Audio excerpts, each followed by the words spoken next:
네, 여러분 반갑습니다. 재무제표 분석, 그중에서도 재무제표에 대한 이해 계속 우리가 보고 있습니다. 자, 이번 시간은 재무제표 중에서도 현금 흐름표에 대해서 한번 살펴보겠습니다.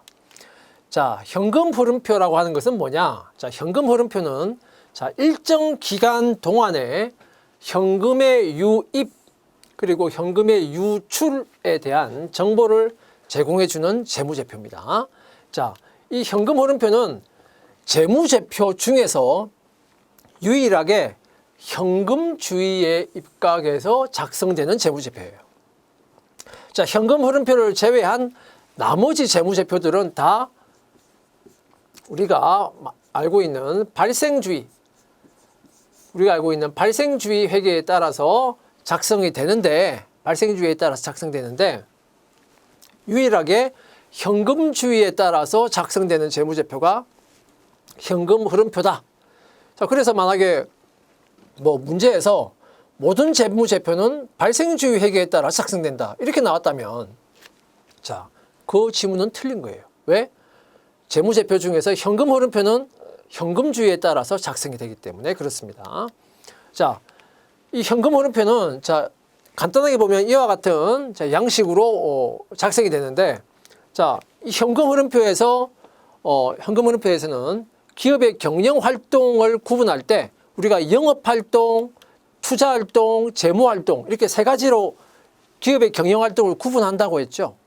그래서 현금 흐름표도 영업, 투자, 재무 활동, 이렇게 세 가지의 활동으로 구분을 합니다. 기업의 경영 활동 구분에 따라서. 그래서 자, 영업 활동에서는 현금이 얼마가 유입됐느냐, 그 영업 활동에서 현금이 얼마나 유출이 됐느냐, 그리고 만약에 유입이 100원이 되었고 유출이 60원이 되었다.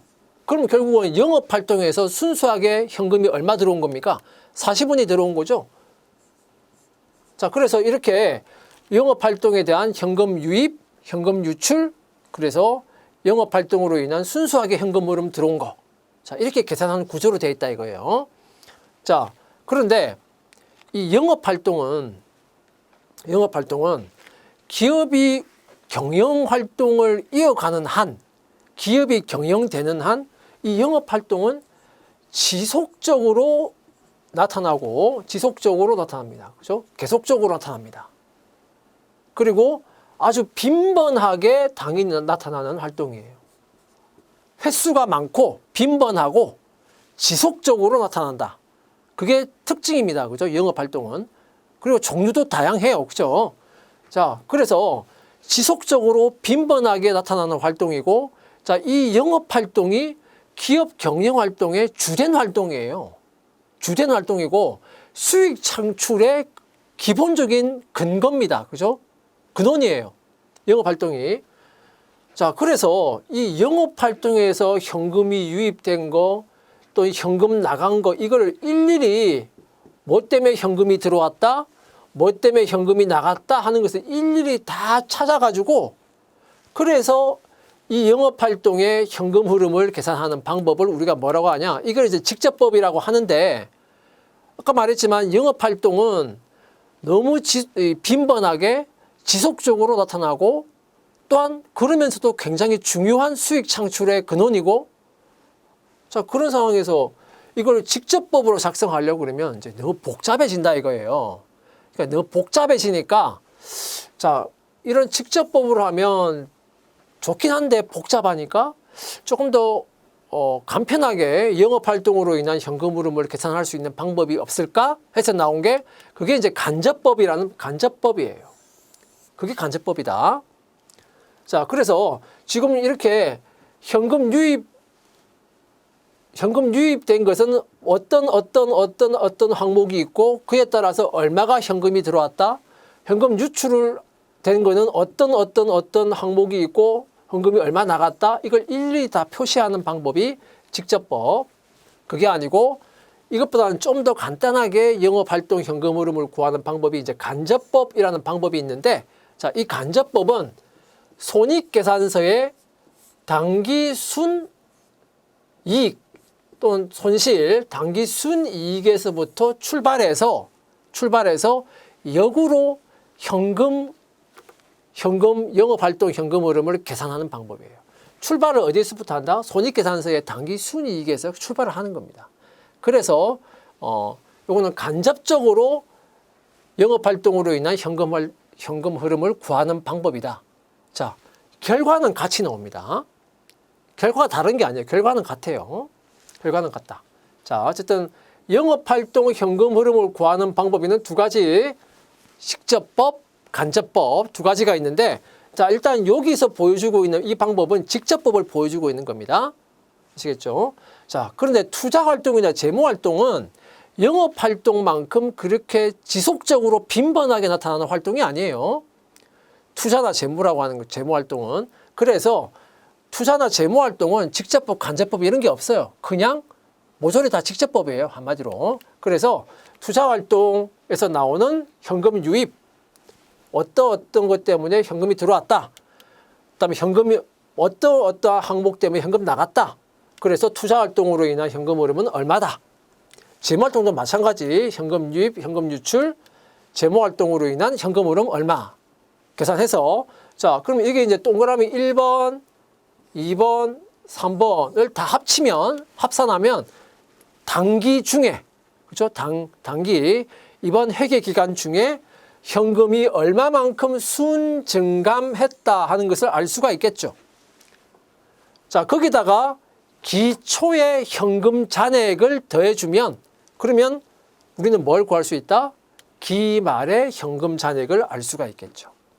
자, 이렇게 현금 흐름표에는 단기 중에 현금의 순증감을 표시하고, 그다음에 기초의 현금 잔액을 더해서 기말의 현금 잔액까지 표시하는 이 기초의 현금 잔액, 기말의 현금 잔액이라고 하는 것은, 이거는 재무 상태표에 표시되어 있는 현금 잔액하고 기본적으로 같은 거다 이 말입니다. 같아야 된다.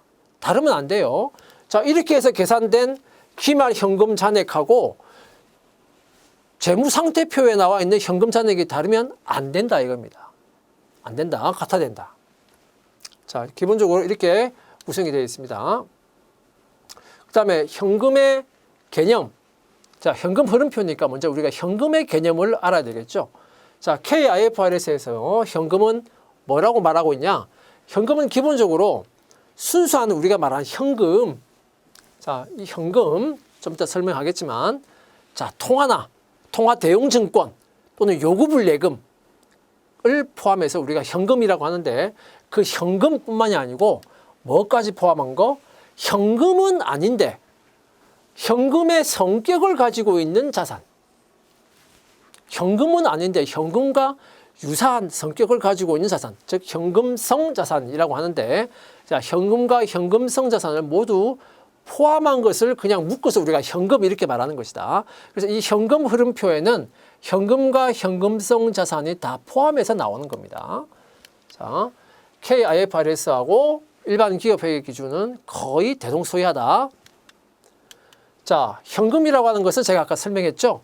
통화, 뭐 지폐나 동전과 같은 그런 통화, 타인 발행 수표와 같은 그런 통화 대용증권, 대용이니까 통화 대신해서 쓰는 증권이다 이 말입니다. 그죠? 그런 통화 대용증권, 그리고 우리가 알고 있는 당좌예금, 보통예금과 같은 그런 요구불예금을 포함해서 우리가 현금 이렇게 말을 하고요. 이거는 즉시 우리가 그 현금을 쓸 수가 있잖아요. 그죠?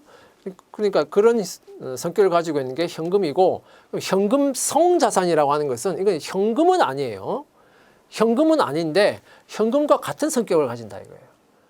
자, 어떤 점에서, 자, KIFRS에서는 자, 이렇게 말하고 있습니다. 자, 투자나 다른 목적이 아닌 단기의 현금 수요를 충족하기 위한 목적으로 보유한다. 자, 그리고 유동성이 매우 높은 단기 투자 자산이다. 여기서 뭐 조금 길게 나와 있으니까 조금 어지럽죠. 어지러운데 여기서 핵심적인 내용은 결국은 유동성이 매우 높은 단기 투자 자산, 이게 가장 핵심적인 내용이에요. 유동성이 매우 높다. 그러니까 기본적으로는 투자 자산이에요. 그런데 단기 자산이야. 매우 단기. 그냥 단기가 아니에요. 초단기 투자 자산이 기간이다 보니까 유동성이 매우 높아. 자, 그러면 단기라고 하는 것은 뭘 단기라고 지금 말하고 있냐? 여기서는 현금으로 취급할 만큼 단기라고 하는 것은 결국은 뭘 기준으로 하고 있냐? 이 투자 자산을 취득한 날부터 만기일까지 이 만기일에 현금으로 전환이 되는 거예요. 기본적으로 현금으로 전환되는 게 만기일에 전환이 되는데, 자, 그까지 시간이 얼마? 3개월 이내라는 거야. 3개월 이내. 길어봐야 3개월, 아니면 그 이내, 한 달, 두 달, 길어봐야 3개월이라는 거야. 그러니까 그 이내에 현금으로 바로 바꿀 수 있기 때문에, 현금으로 바로 바꿀 수 있으니까 이거는 거의 현금과 유사하다, 이렇게 보는 겁니다. 자, 그다음 두 번째 나오는 게 현금으로 전환이 용이하고 가치 변동의 위험이 경미하다. 가치 변동의 이자율의 변동에 따라서 가치가 변동하는 그런 위험이 경미하다. 그죠? 그러니까 현금하고 유사하다 이 말이에요. 그다음에 지분 상품. 지분 상품은 기본적으로 우리가 그냥 주식을 생각하면 돼요. 그죠? 주식을 생각하면 되는데, 자, 주식은 일반적으로는 현금성 자산에서 제외됩니다. 내가 주식을 가지고 있을 때 그 주식은 일반적으로 현금성 자산으로 취급하지 않아. 그런데 현금성 자산으로 취급하는 게 한 가지 있습니다. 어떤 경우냐?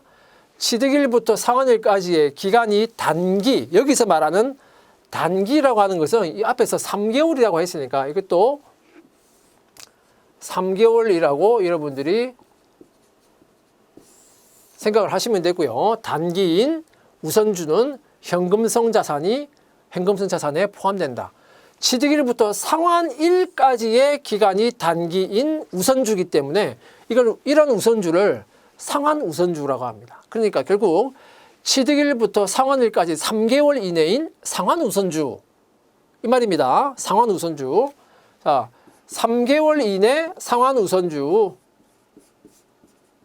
자, 이거는 어디에 포함한다? 현금성 주식이긴 한데 우선주도 주식이잖아요. 그죠? 어쨌든 자, 주식이긴 하지만 현금성 자산에 포함한다. 이겁니다. 포함한다. 자, 그 다음에 영업, 투자, 재무활동으로 현금 흐름표가 구분이 되어 있다라고 했는데, 그러면 영업, 투자, 재무활동의 개념에 대해서 우리가 좀 살펴봐야 되겠죠. 자, 영업활동은 뭐라고 하고 있냐? 영업활동은 KIFRS에서는 영업활동을 자, 제품과 상품, 용역의 구매 또는 생산, 판매, 제품과 상품, 용역, 자, 그거의 구매 또는 생산, 판매와 같이 기업의 주요 수익 창출을 위한 활동을 영업활동이라고 하는데, 자, 영업활동은 매우 다양하다고 했잖아요. 다양하고 지속적으로 발생하고, 그죠? 주된 수익 창출의 근원이 되고 빈번하게 발생하고, 자, 그런데 투자나 재무활동은 그렇게 그 정도로 빈번하게 발생하는 건 아니라고 했잖아요. 자, 그러니까 결국 투자나 재무활동이 아니면 모두 다 영업활동에 속한다, 이렇게 말할 수 있는 거예요. 자, 그 다음에 단기 매매 목적으로 보유한 유가증권이나 대출채권 등의 매입 또는 처분은, 자, 이 부분은 조금 이제 주의를 하셔야 되는데, 자, 단기 매매 목적으로 내가 유가증권을 보유하고 있다, 뭐 그런 경우에는 KIFRS에서는 이거를 이 단기 매매 목적으로 보유한 이런 유가증권, 기본적으로 이거는 재산 증식을 위해서 내가 투자의 목적으로 가지고 있는 거예요. 그죠? 단기 매매를 통해서 내가 이익을 더 높이고자 하는 거잖아요. 내 재산을 더 크게 하고자 하는 거니까. 자, 그런데 KIFRS에서는 그래서 이거를 투자 활동으로 보지 않고, 그럼에도 불구하고 이것을 영업 활동으로 봅니다. 영업 활동으로 본다. 자, 여기서 이제 뭐라고 하고 있냐? 이런 단기 매매 목적으로 보유한 이러한 유가증권과 같은 것들은 결국은 단기적으로 매매하는 거니까 결국 성격이 뭐하고 같은 거냐? 재고자산하고 같은 거다 이거예요. 재고자산을 왜 가지고 있어요? 재고자산은 판매의 목적으로 가지고 있잖아요. 그죠? 판매의 목적으로 가지고 있는 재고자산. 그런데 이거는 유가증권이긴 하지만 결국은 단기적으로 내가 팔려고 가지고 있는 거잖아. 팔려고 가지고 있는 거잖아. 결국은 재고자산하고 성격이 같다, 유사하다. 그래서 이 단기 매매 목적으로 보유한 유가증권을 매입하거나 매입하면 현금은 나가죠. 처분하면 현금은 들어오죠. 자, 이것은 영업활동으로 분류하라 라고 하고 있습니다. 그런데 일반 기업 회계 기준에서는 이거는 기본적으로 투자의 목적이니까, 내 재산을 증식하기 위한 목적이니까 이건 투자 활동으로 구분을 하고 있는데, 이 부분은 좀 조심을 하셔야 되고요. 자, 이자와 배당금을 수취하거나 또는 이자와 배당금을 내가 지급하거나, 이 부분에 대해서는 자, 뒤에서 설명하겠습니다. 뒤에 다시 나옵니다. 자, 그 다음에 투자 활동 부분을 보면, 자, 여기 K라고 되어 있는 거는 좀 이 공간이 조금 협소해서 이거는 이제 KIFRS를 말하는 거예요. IFRS를 말하는 거다. 자, KIFRS에서는 투자 활동을 뭐라고 하고 있냐? 장기성 자산 및 현금성 자산에 속하지 않는 기타 투자 자산의 취득이나 처분. 여기서 말하는 장기성 자산이라고 하는 것은 결국은 뭐 유형 자산이라든가, 그죠? 유형, 무형 자산을 말하는 거겠죠. 그런 장기성 자산이나 현금성 자산에 속하지 않는 다른 투자 자산의 취득이나 처분에 통해서 취득이나 처분으로 현금이 나가거나 들어오면 그거는 투자 활동이다. 이렇게 말을 하고 있고요. 일반 기업 회계 기준에서는 자, 현금의 대여나 회수, 유가증권과 투자, 유형, 무형 자산의 취득과 처분을 투자 활동으로 보고 있습니다. 자, 여기는 일반 기업 회계 기준에서는 유가증권의 취득과 처분은 투자 활동이다라고 일반 기업 회계 기준은 말하고 있단 말이에요. 그죠? 자, 그러니까 아까 나왔던 내용인데, 단기 매매 목적으로 보유한 유가증권의 매입이나 처분은 일반 기업 회계 기준에 보면 유가증권의 취득이나 처분에 해당하니까 이거는 투자 활동으로 속하는 건데, 자, KIFRS에서는 아까 뭐라고 설명했습니까?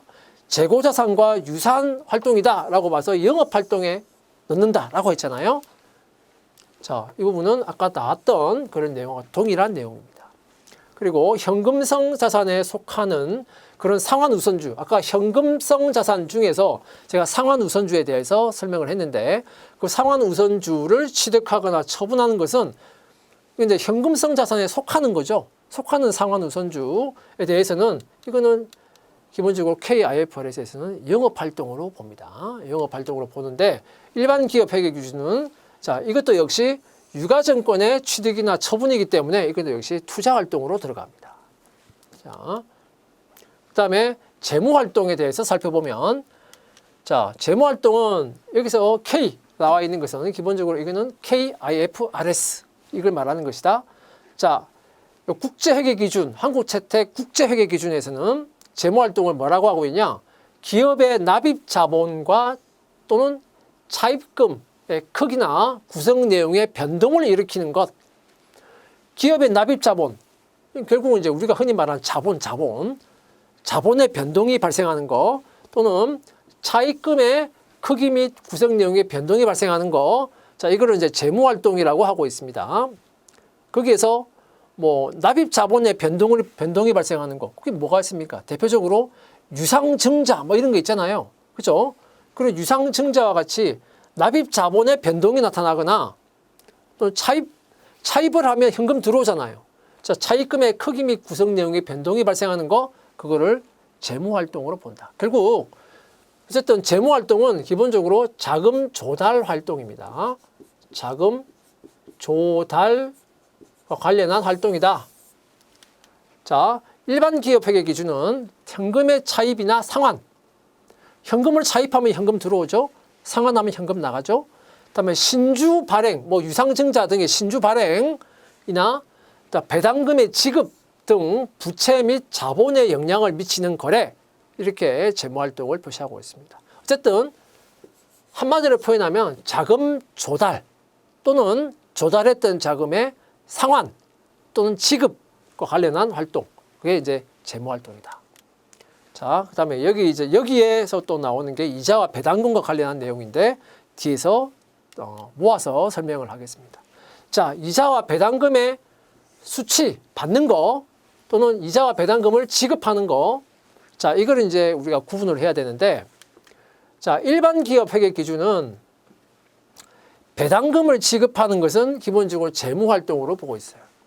배당금은 누구한테 지급합니까? 주주한테 지급하잖아요. 주주한테 왜 지급합니까?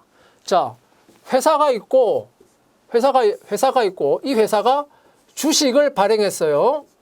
자, 이 주식을 어떤 사람이 샀어. 그래서 보유하게 돼서 그 사람은 우리는 주주라고 하죠. 그리고 주식을 사면 공짜로 사는 게 아니잖아요. 그죠? 현금을 납입하게 되죠. 현금을 납입하게 된다 이거예요. 자, 흔히 이제 이런 형태의 주식 발행, 신주를 발행했다 그러면 이런 형태를 우리가 유상증자 이렇게 말을 하는데, 어쨌든 이렇게 그 주주에 대해서 이 주주는 우리 회사의 자기 자본을 조달해 준 사람이 주주입니다. 그 자기 자본을 이 회사는 그 자본을 가지고 어디 있습니까? 그 돈을 가지고 경영 활동에 사용한단 말이에요. 그래서 그 경영 활동에서 성과가 나타나면 이 회사는 이 성과의 일부를 주주에게 뭐 해줍니까? 배당을 해준단 말이에요. 성과의 일부를 배당을 해주는 겁니다. 그래서 이 배당금을 지급하는 것은 기본적으로 자본 조달을 해준 주주에 대해서 성과를 배분해 주는 거예요. 그래서 이 배당금의 지급은 기본적으로 재무활동으로 분류합니다. 자본 조달에 대해서 지급하는 거니까, 자본 조달에 대한 보상으로 지급하는 거니까 재무활동으로 분류합니다. 그 다음에 이자와 배당금을 수취하는 거. 자, 이자를 내가 받았어요. 내가 돈 빌려주고 이자를 받았어. 그럼 이자 수익으로 우리가 장부에 기록하잖아요. 이자 수익. 자, 우리 회사가 주식 투자를 했는데 배당금을 받았어. 그럼 배당금 수익으로 장부에 기록하잖아요. 다 수익으로 기록해요. 이자 배당금을 받으면. 그 다음에 내가 차입을 했는데 그 차입금에 대해서 내가 이자를 지급했어. 그러면은 은행에다가 대출을 받았는데 내가 그 대출에 대해서 이자를 지급했어. 그러면 그 이자 비용이잖아요. 이자의 지급은 이자 비용하고 비용으로 또 기록이 돼요. 자, 이자와 배당금을 받으면 수익으로, 이자를 주면 비용으로. 그러면 수익과 비용에 반영이 되겠죠. 수익과 비용에 반영이 되면 그럼 결국은 어디에 영향을 미칩니까? 당기 순이익에 영향을 미치잖아요. 그죠? 당기 순이익에 영향을 미치기 때문에, 그래서 이자의 배당금 수취 또는 이자 지급, 요거는 영업활동으로 분류한다 이렇게 말하고 있습니다. 일반 기업 회계 기준에서. 아까 제가 영업활동에서 직접법이 있고 간접법이 있다 이렇게 말했잖아요. 근데 그 간접법은 어디에서부터 출발한다 그랬습니까? 당기 순이익에서부터 출발한다 이렇게 말했잖아요. 그러니까 이 당기 순이익에서부터 출발해서 무언가를 더하고 무언가를 빼서 영업활동 현금 흐름을 산출하는 그런 구조인데, 이 당기 순이익에 영향을 미치니까 이걸 뭘로 분류한다? 영업활동으로 분류한다 이거예요. 이런 구조입니다. 일반 기업 회계 기준은. 자, 그러면 KIFRS에서는 뭐라고 말하고 있냐? 자, 금융회사의 경우에는 일반 기업 회계 기준과 동일하게 한다라고 돼 있어요. 금융회사니까. 자, 금융회사니까 어쨌든 금융회사가 자기 주주한테 배당금을 주는 거는 어쨌든 성과에 대한 배분을 하는 거니까. 그죠? 자기 주주들한테 재무활동으로 하고, 이 금융회사가 이자 배당금을 내가 받거나, 자, 은행이 대출을 해주면 이자를 받게 되잖아요. 은행의 입장에서는 대출해주고 이자 받겠죠. 그죠? 뭐 그런 것처럼 이자와 배당금을 수취하고 또는 이자를 지급하고 하는 것은 다 영업활동하고 관련해서 발생하는 거다. 금융회사는. 그러니까 일반 기업회계 기준과 동일하게 그냥 하면 되고, 그런데 금융회사 이외의 경우에는 자, 일관성 있게 분류한다라고 되어 있는데, 정확하게 말하면 자, 다음과 같이 분류할 수 있다. 근데 어떻게 하라? 일관성 있게 하라는 거예요.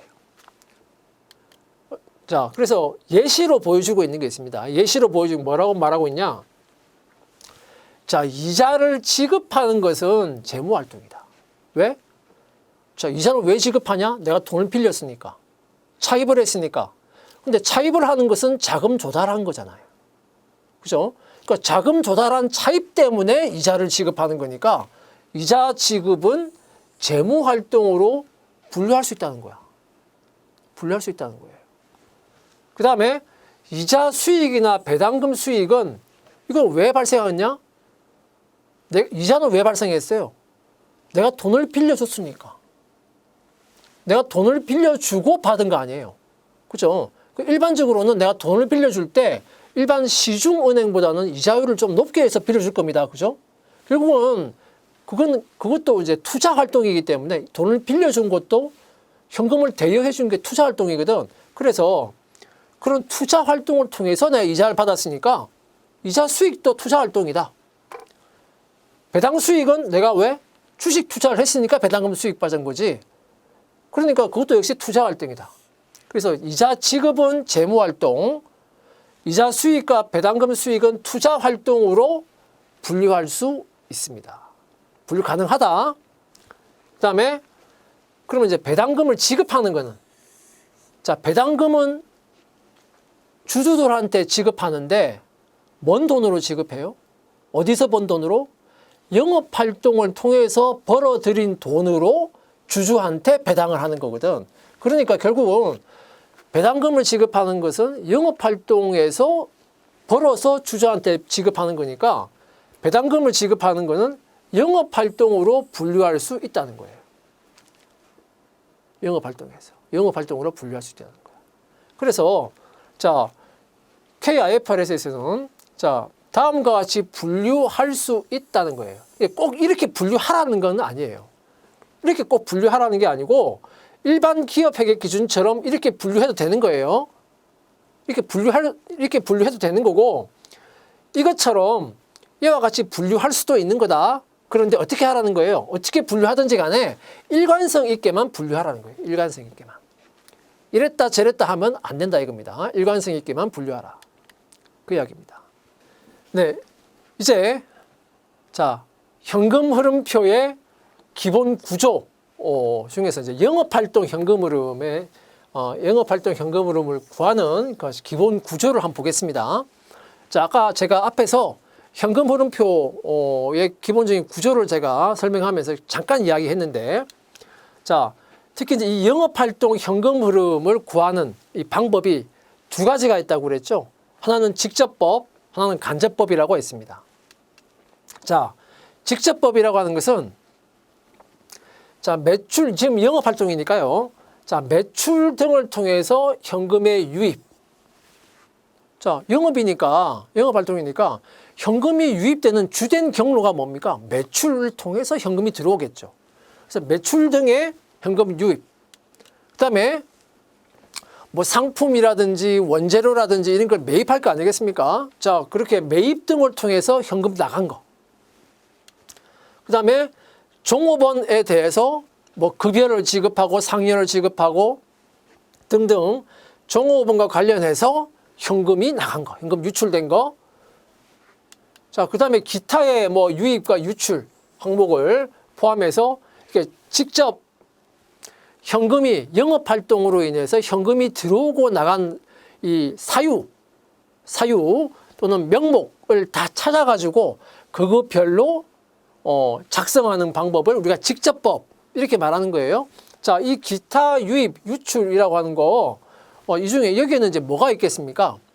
아까 제가 앞에서 영업활동, 투자활동, 재무활동을 설명하면서 예를 들어서 이자 수익이라든가 이자 수익이면 현금 들어오는 거겠죠. 그다음에 배당금 수익이면 역시 현금 들어오는 거겠죠. 그리고 이자 비용이면 이거는 이자 지급하는 거니까 현금 나가는 거겠죠. 자, 이거를 영업활동으로도 분류할 수 있잖아요. 앞에 나왔잖아요. 그죠? 이걸 우리가 영업활동으로 분류를 한다면, 그러면 여기 기타 유입 유출 항목에 여기 들어갈 겁니다. 그죠? 자, 이것처럼 어떤 영업활동 사유를 통해서 사유를 가지고 현금이 들어오고 나가는가 하는 것을 일일이 다 찾아서 영업활동 현금 흐름을 구하는 방법, 그게 직접법인 겁니다. 다음에 간접법이라고 하는 것은, 자, 앞에 제가 잠깐 설명했는데, 간접법을 통해서 영업활동 현금 흐름을 구할 때 무엇에서부터 출발한다고 그랬습니까? 그렇죠. 손익계산서상의 당기 순이익, 그죠? 당기 순이익에서부터 출발한다. 또는 법인세 차감 전 순이익을 통해서 할 수도 있습니다. 그죠? 어쨌든 손익계산서 상의 순이익을 통해서 순이익을 가지고 여기서부터 출발하는 거예요. 그래서 현금의 유출이 없는 비용, 정확하게 말하면 현금 유출이 없는 비용 등을 가산하고, 현금의 유출이 없는 거니까 거기에는 더해주고, 현금이 유입이 없는데 수익으로 계산된 것은 차감을 하고, 그 다음에 영업활동으로 인한 자산 부채의 변동, 영업활동으로 인한 자산 부채 뭐가 있습니까? 매출 채권, 매입 채무, 재고 자산, 그죠? 미지급 급여, 이런 것들이 다 영업활동으로 인한 자산과 부채들입니다. 자, 이런 것의 변동 같은 것을 다 2번, 2, 3, 4번을 다 당기순이익에 더하고 빼고 해주면, 그러면 뭘 구할 수 있다? 영업활동 현금 흐름을 간접적으로 구할 수 있는 거예요. 어쨌든 직접법으로 하든 간접법으로 하든 그 결과는 어떻다? 결과는 같아야 된다 이겁니다. 달라지면 안 돼요. 그렇죠? 자, 이런 구조를 가지고 있다. 자, 그런데 자, KIFRS는 기본적으로 직접법을 권장하고 있습니다. 직접법을 권장하고 있어요. 직접법으로 강제하는 게 아니고 권장을 하고 있습니다. 왜? 어쨌든 직접법으로 하면 어떤 사유로 현금이 들어오고 나가는지가 명확하게 보이잖아요. 명확하게 보이기 때문에 사실 재무제표 이용하는 사람 입장에서 보면 어떤 사유로 현금이 들어오고 나갔네 하는 것을 정확하게 보이거든. 현금 흐름표에서. 이거 훨씬 더 유용한 겁니다. 직접법이. 그리고 미래의 현금 흐름을 예측을 할 때도 훨씬 더 유용해요. 그런데 간접법으로 하게 되면 이거는 당기 순이익에서부터 출발해서 플러스 마이너스 조정을 통해서 간접적으로 뽑아내는 방식이기 때문에 이 방식으로 하면 미래의 현금 흐름이 어떻게 될지가, 그리고 또 어떤 사유로 현금이 들어오고 나갔는지가 직접적으로 보이지가 않아요. 간접법은. 그래서 KIFRS는 직접법을 권장하고 있다.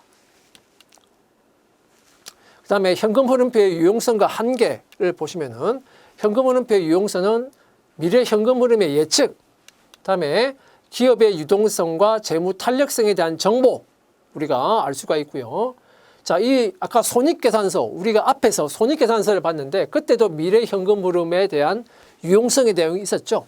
그래서 이 미래 현금 흐름을 예측을 할 때 현금 흐름표와 손익계산서를 같이 동시에 분석하는 것이 매우 중요하다 하는 겁니다. 그다음에 배당 지급 능력과 부채 상환 능력에 대한 정보. 현금이 있어야 그거 가지고 배당도 지급하고 부채를 상환하고 할 거 아니겠습니까? 그 정보, 그다음에 이익의 질에 대한 평가. 자, 이익의 질이란 말이 자, 손익계산서의 유용성과 한계점 할 때도 이익의 질이라고 하는 말이 나왔는데, 자, 기본적으로 이 이익의 질이라고 하는 것은, 자, 손익계산서는 발생주의에 따라서 뭘 계산해요? 당기 순이익을 계산합니다. 그죠? 손익계산서는 발생 주기에 따라서 당기 순이익을 계산하고요. 현금 흐름표에서는 현금 주기에 따라서 영업활동 현금 흐름을 계산을 해요. 영업활동 현금 흐름을 계산을 하는데, 자, 이 당기 순이익과 영업활동 현금 흐름의 차이가 커. 그러면 만약에 당기 순이익은 예를 들어서 이게 100억이라고 해봐요. 근데 영업활동 현금 흐름은 1억밖에 안 돼. 너무 극단적이긴 한데 영업활동으로 현금이 들어온 건 1억밖에 안 돼. 그럼 우리는 당기 순이익이 100억이나 되는 회사니까 이 회사는 성과가 아주 좋아. 이렇게 그냥 간단하게 우리가 생각하면 되나? 그게 아니다라는 거예요. 발생 주기에 따른 당기 순이익은 100억인데 영업활동에서 현금 들어온 건 1억밖에 안 들어왔다? 그러면 이걸 우리가 이 이익의 질이 높은 건가 낮은 건가? 이익 자체는 높게 나왔지만 이익의 질은 낮다 이렇게 말을 하는 겁니다. 그래서 자, 이익의 질을 평가하기 위해서는 손익계산서와 현금 흐름표, 특히 이제 영업 현금 흐름을 보고 이익의 질이 손익계산서상의 이 순이익의 질이 높은 건가 낮은 건가 하는 것을 우리가 평가할 수 있겠다 하는 겁니다. 그다음에 일정 기간 자산과 자본의 구조의 변동을 일으키는 중요한 거래나 사건을 모두 알 수 있다. 자, 거기 현금 흐름표 보면 뭐 때문에 현금이 들어오고 나갔는지가 다 표시가 되잖아요. 그러니까 자, 이 부분이 매우 중요한 유용성이다. 현금 흐름표의 한계점은 회계 기간 간의 현금 흐름 관계는 보여주지 않는다. 그러니까 그 현금 흐름표는 그 기간 내에 현금이 들어오고 나간 거는 우리가 알 수 있는데 회계 기간과 회계 기간 사이에 현금 흐름의 관계를 우리가 정확하게 알기는 어렵다는 겁니다. 그다음에 미래 현금 흐름에 대한 예측 능력이 뭐 당연히 완전하지 않겠죠. 완전한 거 없어, 그죠? 불완전하다. 자, 현금 흐름표의 양식을 보면 자, 일반 기업 회계 기준에 따른 현금 흐름표의 양식. 자, 이건 지금 영업 활동으로 인한 현금 흐름, 투자, 재무 활동 자, 표시되어 있고요. 자, 여기는 보니까 영업 활동 현금 흐름을 지금 직접법으로 지금 영업 활동 현금 흐름을 표시하고 있습니다. 그래서 매출 등 수익 활동으로부터 유입, 매입 및 종업원에 대한 유출, 이자 수익 유입, 배당금 수익 유입, 이자 비용 유출, 그죠? 법인세 지급 등등 이렇게 표시되어 있어요, 그죠? 자, 일반 기업 회계 기준에서는 이자 수익, 배당금 수익, 이자 비용 이 세 가지를 다 영업 활동으로 분류한다라고 했잖아요. 그래서 영업 활동에 지금 표시되어 있는 겁니다. 자, 그다음에 이제 이 부분은 자, 요거는 이제 직접법으로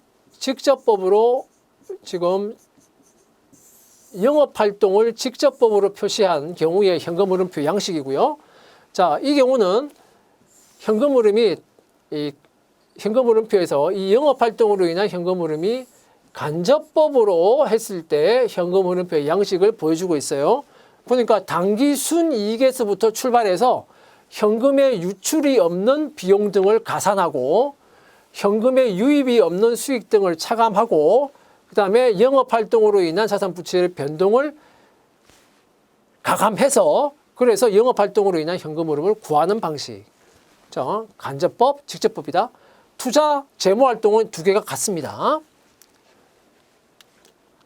그 다음에 KIFRS에서는 자, 뭐 기본적으로 비슷한데요. 영업활동 현금 흐름, 투자, 재무활동 이렇게 지금 나눠져 있고 자, 이 영업활동 현금 흐름은 고객으로부터 유입된 현금 표현이 좀 다르죠. 표현이 좀 다르긴 한데 기본적으로 같은 거야. 고객으로부터 유입된 현금 뭡니까? 매출을 했으니까 고객으로부터 유입됐을 거 아니에요. 자, 그런 내용이고 공급자와 종업원에 대한 현금 유출, 그다음에 영업으로부터 창출된 현금, 그다음에 이자 지급. 여기는 지금 이자 지급을 영업활동에서 지금 영업활동으로 분류를 했네요. 그죠? 자, 투자, 재무활동.